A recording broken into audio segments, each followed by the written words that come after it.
கதிரவன் நேர் சொந்தங்கள் அனைவருக்கும் வணக்கம். காலை நேர தலைப்பு செய்திகள். உள்ளூராட்சி மன்ற தேர்தலுக்கான வேட்புமனுக்கள் எதிர்வரும் மார்ச் 17ஆம் தேதி முதல் கோரப்படும் என தேர்தல்கள் ஆணைக்குழு தெரிவித்துள்ளது. இதன்படி எதிர்வரும் மார்ச் 20ஆம் தேதி நண்பகல் 12 மணி வரை குறித்த வேட்புமனுக்கள் ஏற்றுக்கொள்ளப்படும் என குறிப்பிடப்பட்டுள்ளது. அனைத்து எரிபொருள் விநியோகஸ்தர்களும் உடனடியாக எரிபொருள் ஓர்டர்கள் பெறுவதை மீண்டும் தொடங்குமாறு அறிவிக்கப்பட்டுள்ளதாக விநியோகஸ்தர் சங்கத்தின் பிரதி தவிசாளர் குசும் சந்தநாயக்க தெரிவித்துள்ளார். இலங்கை பெட்ரோலிய கூட்டுத்தாபன தவிசாளருடன் கலந்துரையாடல் ஒன்றை நடத்த முடிவு செய்யப்பட்டுள்ளதனால் இந்த தீர்மானம் எடுக்கப்பட்டதாக கூறியுள்ளார். அதன்படி நேற்று நடைபெற்ற ஊடகவியலாளர் சந்திப்பில் உரையாற்றிய அவர், அரசாங்கத்துடன் கலந்துரையாடல்கள் மூலம் தற்போதைய பிரச்சினைக்கு தேர்வு காண எதிர்பார்த்துள்ளதாக குறிப்பிட்டுள்ளார்.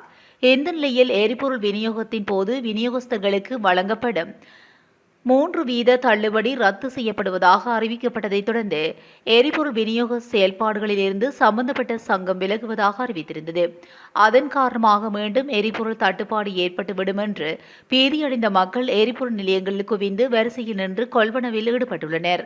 எனினும் நாட்டில் மீண்டும் எரிபொருள் பற்றாக்குறை ஏற்படாது என்றும் தற்போது போதுமான எரிபொருட்கள் கையிருப்பில் உள்ளதாக அரசாங்கம் அறிவித்துள்ளது. கொழும்பிலிருந்து கண்டிக்கு ஊந்துருளியில் ஆடையின்றி பயணித்த ஒருவர் கடுகண்ணாவ போலீசாரால் நேற்று காலை கைது செய்யப்பட்டுள்ளார். பெரும் முயற்சிக்கு பின்னர் 23 வயதுடைய அந்த நபர் கைது செய்யப்பட்டதாக போலீசார் தெரிவித்துள்ளனர். கண்டி கொழும்பு வீதியில் பயணித்த இந்த நபரை பல போலீஸ் அதிகாரிகள் கவனித்து அவரை பிடிக்க முயன்றனர். ஆனால் யாராலும் அவரை பிடிக்க முடியவில்லை. கேகாலை மற்றும் மாவனெல்ல போலீசாரும் அந்த நபரை துரத்தி சென்றனர். ஆனால் அது பலனளிக்கவில்லை. இந்த நிலையில் கடுகண்ணாவை மற்றும் பேராதனிய போலீசாருக்கு தகவல் தெரிவித்த பின்னர் கடுகண்ணாவ அதிகாரிகள் வீதி தடைகளை பயன்படுத்தி குறித்த உந்துரலியை நிறுத்த முடிந்தது. கைது செய்யப்பட்ட நபர் அகங்கமவை சேர்ந்தவர் என அடையாளம் காணப்பட்டுள்ளார். அவர் நீதிமன்றத்தில் முன்னிலைப்படுத்த உள்ளார். அங்கு அதிகாரிகள் குறித்த நபர் தொடர்பான மனநல மதிப்பீட்டை பெற அனுமதி கோருவார்கள் என தெரிவிக்கப்பட்டுள்ளமை குறிப்பிடத்தக்கது. திஸ்ஸ மகாரம பிரதேசத்தில் சிறுமியிடம் தவறாக நடந்து கொண்ட போலீஸ் உத்தியோகத்தர் ஒருவர் கைது செய்யப்பட்டுள்ளார். குறித்த சம்பவமானது நேற்று முன்தினம் இடம்பெற்றதாக தெரிவிக்கப்படுகிறது. சம்பவம் தொடர்பில் தெரிய வருகையில் திஸ்ஸ மகாரகம பிரதேசத்தில் உள்ள வீடொன்றில் நேற்று முன்தினம் கடுமோதல் நடைபெறுவதாக போலீசாருக்கு கிடைத்த தகவலின் பிரகாரம் ரோந்து நடவடிக்கையில் ஈடுபட்டிருந்த போலீஸ் குழுக்கள் அங்கு சென்றுள்ளது. ரோந்து நடவடிக்கை குழுக்களின் பிரதானியான போலீஸ் அதிகாரியொருவர் சம்பவம் தொடர்பில் அந்த வீட்டு சிறுமியொருவரிடம் தனியாக விசாரணை மேற்கொண்டுள்ளார். இதன்போது அவர் குறித்த சிறுமியிடம் தவறாக நடந்து கொண்டதாக போலீசாருக்கு முறைப்பாடு வழங்கப்பட்டுள்ளது. இதனையடுத்து சம்பவத்துடன் தொடர்புடைய போலீஸ் உத்தியோகத்தர் கைது செய்யப்பட்டுள்ளதுடன் அவரை நீதிமன்றத்தில் முற்படுத்துவதற்கான நடவடிக்கைகளை போலீசார் மேற்கொண்டுள்ளனர். போலீஸ் திணைக்களத்தில் இருந்து இடைநிறுத்தப்பட்ட போலீஸ் உத்தியோகத்தர் ஒருவர் வசித்த உத்தியோகபூர்வ விடுதியில் காணியிலிருந்து ஏராளமான தோட்டாக்கள் மீட்கப்பட்டுள்ளன. அனுராதபுரம் மாவட்டத்தின் கலன் பித்துன போலீஸ் நிலைய உத்தியோகபூர்வ விடுதியில் இந்த சம்பவம் நிகழ்ந்துள்ளது. சம்பவம் தொடர்பில் மேலும் தெரிய வருகையில் கலன் பித்துணுவ போலீஸ் நிலையத்தில் கடமையாற்றிய போலீஸ் உத்தியோகத்தர் ஒருவர் அவரது முறைகேடான செயல்பாடுகள் காரணமாக கடந்த 2022ஆம் ஆண்டு போலீஸ் சேவையிலிருந்து இடைநிறுத்தப்பட்டிருந்தார். இதுவரை காலமும் அவர் தனது குடும்பத்தினருடன் கலன் பித்துணுவ போலீஸ் நிலைய உத்தியோகபூர்வ விடுதியில் வசித்து வந்துள்ளார். இந்நிலையில் குறித்த போலீஸ் உத்தியோகத்தர் தான் வசித்த விடுதியின் காணியில் ஏராளமான துப்பாக்கி தோட்டாக்கள் உள்ளிட்ட ஆயுதங்களை மறைத்து வைத்திருப்பதாக போலீசாருக்கு கிடைத்த தகவலின் பேரில் நேற்று முன்தினம் குறித்த காணி தோண்டப்பட்டு தேடுதல் மேற்கொள்ளப்பட்டது. இதன்போது பல்வேறு ரக துப்பாக்கிகளுக்கு பயன்படுத்தப்படும் 341 தோட்டாக்கள், 2 கைக்குண்டுகள் உள்ளிட்ட ஏராளமான ஆயுதங்கள் புதைக்கப்பட்ட நிலையில் கண்டெடுக்கப்பட்டுள்ளன. இவற்றை பாதாள உலக குழுக்களுக்கு விற்பனை செய்வதற்காக அவர் மறைத்து வைத்திருக்கலாம் என்று சந்தேகப்படுகின்றது. சம்பவத்துடன் தொடர்புடைய போலீஸ் உத்தியோகத்தர் தலைமறைவாகியுள்ள நிலையில் அவரை கைது செய்வதற்கான விசாரணைகள் முன்னெடுக்கப்பட்டுள்ளன. கனேமுள்ள சஞ்சீவ கொலை வழக்கு தொடர்பாக கைது செய்யப்பட்ட மேலும் 2 சந்தேக நபர்களை எதிர்வரும் 7ஆம் தேதி வரை விளக்கமறியலில் வைக்க கொழும்பு நீதவான் நீதிமன்றம் உத்தரவிட்டுள்ளது. கொழும்பு குற்றப்பிரிவால் கைது செய்யப்பட்ட உதார நிர்மல் குணரத்ன மற்றும் நளின் துசாந்த் ஆகிய 2 சந்தேக நபர்களும் நேற்று கொழும்பு தலைமை நீதவான் தனிஜா லக்மாலி முன்னிலையில் முன்னிலைப்படுத்தப்பட்டனர். இந்த சந்தேக நபர்கள் தடுப்பு காவலர் உத்தரவின் பேரில் தடுத்து வைக்கப்பட்டு விசாரணைகள் நடத்தப்பட்டதாக தடுப்பு காவல் உத்தரவுகள் முடிவடைந்த பின்னர் நேற்று அவர்கள் நீதிமன்றத்தில் முன்னிலைப்படுத்தப்பட்டுள்ளதாகவும் நீதிமன்ற காவல்துறையினர் தெரிவித்துள்ளனர். இந்த நிலையில் குறித்த சந்தேக நபர்கள் தொடர்பான விசாரணைகள் இன்னும் முடிவடையாததால் அவர்களை விளக்கமறியலில் வைக்குமாறு கொழும்பு குற்றப்பிரிவு நீதிமன்றத்திடம் கோரிக்கை விடுத்தது. அதன்படி முன்வைக்கப்பட்ட உண்மைகளை பரிசீலித்த தலைமை நீதவான் சந்தேக நபர்கள் இருவரையும் எதிர்வரும் 7ஆம் தேதி வரை விளக்கமறியலில் வைக்க உத்தரவிட்டுள்ளார். கனேமுள்ள சஞ்சீவ கொலை சம்பவத்தில் பயன்படுத்தப்பட்ட தொலைபேசி சிம் அட்டையை பெறுவதற்கு இந்த சந்தேக நபர்கள் உதவி செய்ததாகவும் அதன்படி சந்தேகத்தின் பேரில் அவர்களை கைது செய்ததாகவும் காவல்துறையினர் மேலும் தெரிவித்துள்ளனர். கேகாலை திவில பிரதேசத்தில் கல்லால் தாக்கப்பட்டு காயமடைந்த மூதாட்டி உயிரிழந்துள்ளதாக கூறப்படுகின்றது.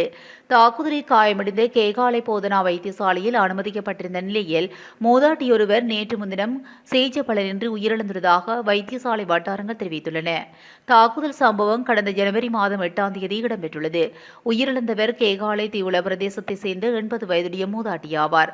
காணி தகராறு காரணமாக இந்த தாக்குதல் இடம்பெற்றுள்ளதாக போலீசார் தெரிவித்தனர். மூதாட்டி சுமார் 2 மாத காலமாக கேகாலை போதனா வைத்தியசாலையில் சிகிச்சை பெற்று வந்ததாக வைத்தியசாலை வட்டாரங்கள் தெரிவித்துள்ளன. சம்பவம் தொடர்பில் கேகாலை பிரதேசத்தை சேர்ந்த 46 வயதுடைய சந்தேக நபர் ஒருவர் கைது செய்யப்பட்டுள்ளதாக தெரிவித்த போலீசார் மேலதிக விசாரணைகளை போலீசார் மேற்கொண்டு வருகின்றனர். யாழ் சுதுமலை பிரதேசத்தில் மனநிலை சரியில்லாத ஒரு பெண்ணை மரத்தில் கட்டி வைத்து சித்திரவதை செய்துள்ள சம்பவம் அதிர்ச்சியை ஏற்படுத்தியுள்ளது. சம்பவம் தொடர்பிலான காணொளி சமூக வலைதளங்களில் வெளியாகியுள்ளது. பெண்ணை தாக்கியவர்கள் கஞ்சா மற்றும் மாவா போதைக்கு அடிமையானவர்கள் என தெரிவிக்கப்படுகின்றது. அத்துடன் பெண்ணை தாக்கியவர்கள் சட்டவிரோத செயல்களில் ஈடுபடுபவர்கள் எனவும் பொதுமக்களை அச்சுறுத்தி வாழ்வெட்டுகளையும் மேற்கொண்டு வருபவர்கள் எனவும் கூறப்படுகின்றது. இந்த நிலையில் அவர்கள் மனநலம் பாதிக்கப்பட்ட யுவதியை கட்டி வைத்து சித்திரவதை செய்த காணொளி வெளியான நிலையில் சம்பவம் தொடர்பில் போலீசார் நடவடிக்கை எடுக்க வேண்டும் என சமூக ஆர்வலர்கள் வலியுறுத்தி வருகின்றனர். இலங்கை முழுவதும் உள்ள எரிபொருள் விநியோகஸ்தர்கள் தற்போது கொழும்பு ஜனாதிபதி அலுவலகம் முன் காலிமுகத்திடல் மைதானத்தில் கூடி வருகின்றனர். நேற்று ஜனாதிபதி அனுர திசாநாயக்காவிடம் கோரிக்கை மனு ஒன்றை வழங்குவதற்காக அவர்கள் கூடினர். எரிபொருள் விநியோகஸ்தர்கள் தங்களுக்கு வழங்கப்பட்ட எரிபொருள் கமிஷன் தொகையை வழங்குமாறு கோரிக்கை விடுக்கின்றனர். அதேவேளை இலங்கை பெட்ரோலிய கூட்டுத்தாபனம் அந்த கமிஷன் தொகையை ரத்து செய்தனால் தற்போது சர்ச்சைக்குரிய நிலை உருவாகியுள்ளது. இதற்கிடையில் கடந்த 48 மணி நேரத்தில் எந்த எரிபொருள் ஆர்டரும் செய்யப்படவில்லை என பெட்ரோலிய விநியோகஸ்தர் சங்கம் தெரிவித்துள்ளது.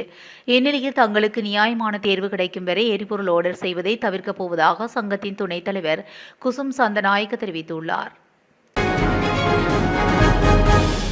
சீசன் பரிச்சீட்டுகளை வைத்திருக்கும் பாடசாலை மாணவர்களை பேருந்தில் ஏற்றாமல் செல்லும் இலங்கை போக்குவரத்து சபை சாரதிகள் தொடர்பில் முறைப்பாடு அளிக்க அவசர தொலைபேசி இலக்கம் ஒன்று அறிமுகப்படுத்தப்பட்டுள்ளது. அதன்படி குறித்த விடயம் தொடர்பான முறைப்பாடுகளுக்கு 1958 என்ற எண்ணை தொடர்பு கொள்ளலாம் என அமைச்சர் பிவல் ரத்நாயக்க தெரிவித்துள்ளார். போக்குவரத்து நெடுஞ்சாலைகள் துறைமுகங்கள் மற்றும் சிவில் விமான போக்குவரத்து தொடர்பான அமைச்சர்கள் ஆலோசனைக் குழுவில் சமீபத்தில் நடைபெற்ற கலந்துரையாடலின் போது இந்த முடிவு எடுக்கப்பட்டுள்ளது.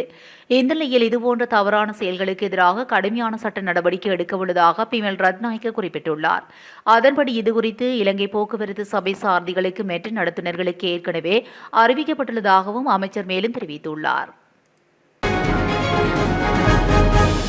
கிரிபத்கொட நாகைகன பிரதேசத்தில் உள்ளாடைக்குள் போதைப் பொருளை மறைத்து வைத்திருந்த சந்தேக நபர் ஒருவர் போலீசாரால் கைது செய்யப்பட்டுள்ளார். போலீசாருக்கு கிடைத்த தகவலின் பேரில் மேற்கொள்ளப்பட்ட சுற்றி வளைப்பு நடவடிக்கையின் போதே சந்தேக நபர் கைது செய்யப்பட்டுள்ளார்.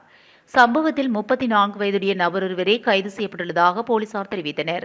சந்தேக நபரிடம் மேற்கொள்ளப்பட்ட சோதனையின் போது உள்ளாடைக்குள் மறைத்து வைக்கப்பட்டிருந்த 50 கிராம் ஐஸ் போதைப் பொருள் போலீசாரால் கைப்பற்றப்பட்டுள்ளது.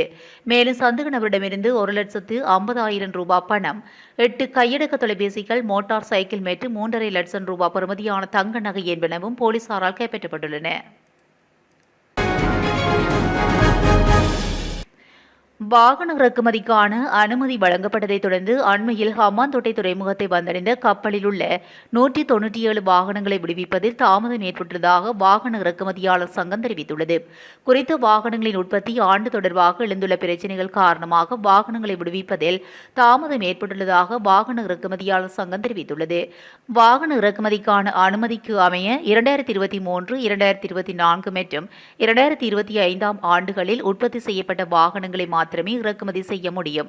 2022 ஆண்டுக்கு உற்பத்தி செய்யப்பட்ட வாகனங்களை இறக்குமதி செய்ய முடியாது.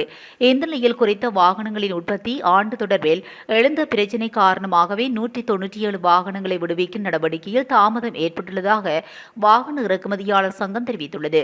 இதனிடையே வாகனங்களை விடுவிக்கும் நடவடிக்கை இடைநிறுத்தப்படவில்லை எனவும் ஹம்பாந்தோட்டை துறைமுகத்தை வந்தடைந்துள்ள சில வாகனங்களின் உற்பத்தி திகதி தொடர்பான அறிக்கைகளை பெறுவதற்கான நடவடிக்கைகள் முன்னெடுக்கப்பட்டு வருவதாகவும் அவர் குறிப்பிட்டுள்ளார். கொழும்பு புதுக்கடை நீதிமன்ற அறையில் கனேமுல்ல சஞ்சீவ படுகொலை சந்தேக நபரான இசாரா செவ்வந்தி கடல் வழியாக இந்தியாவுக்கு தப்பி சென்று விட்டதாக சந்தேகம் எழுந்துள்ளது. சந்தேக நபர் நாட்டை விட்டு வெளியேறுவதற்கான அனைத்து வழிகளிலும் தடுக்கப்பட்டிருந்தது. எனினும் இசாரா செவ்வந்தி படகு மூலம் இந்தியாவுக்கு தப்பி செல்வதற்கான சாத்தியக்கூறுகளை கருத்தில் கொண்டு இலங்கை காவல்துறை அவரை பற்றிய அனைத்து தகவல்களையும் இந்திய பாதுகாப்படையினருக்கு வழங்க நடவடிக்கை எடுத்துள்ளது. இந்தியாவில் வசிக்கும் தேடப்படும் குற்றவாளிகளை கைது செய்து நாடு கடத்துவதற்கு இந்தியா ஒப்புக்கொண்டுள்ளது. மேலும் இதுபோன்ற நபர்களை இதற்கு முன்பு இலங்கைக்கு நாடு கடத்தியுள்ளது. இருப்பினும் அவர் தற்போது இந்தியாவுக்கு பயணம் செய்துள்ளாரா என்பது தொடர்பில் உறுதிப்படுத்தப்படாத நிலையில் அவரை கண்டுபிடிக்க மேலும் விசாரணைகள் முன்னெடுக்கப்பட்டு வருகின்றது. வரும் பண்டிகை காலத்தில் தட்டுப்பாடின்றி அத்தியாவசிய பொருட்களை விநியோகிப்பதற்கு தேவையான நடவடிக்கைகள் மேற்கொள்ளப்பட்டுள்ளதாக இலங்கை வர்த்தக அமைச்சர் வசந்த சமரசிங்க தெரிவித்துள்ளார். அதன்படி வர்த்தக தரப்புடன் கலந்துரையாடி குறைந்த விலையில் பொருட்களை விற்பனை செய்ய தேவையான நடவடிக்கை எடுக்கப்பட்டுள்ளதாக அமைச்சர் தெரிவித்துள்ளார். இத்துடன் காலை நேர தலைப்பு செய்திகள் நிறைவடைகின்றன. தொடர்ந்தும் செய்திகளோடு இணைந்திருக்க கதிரவன் நியூஸுடன் இணைந்திருங்கள். நன்றி, வணக்கம்.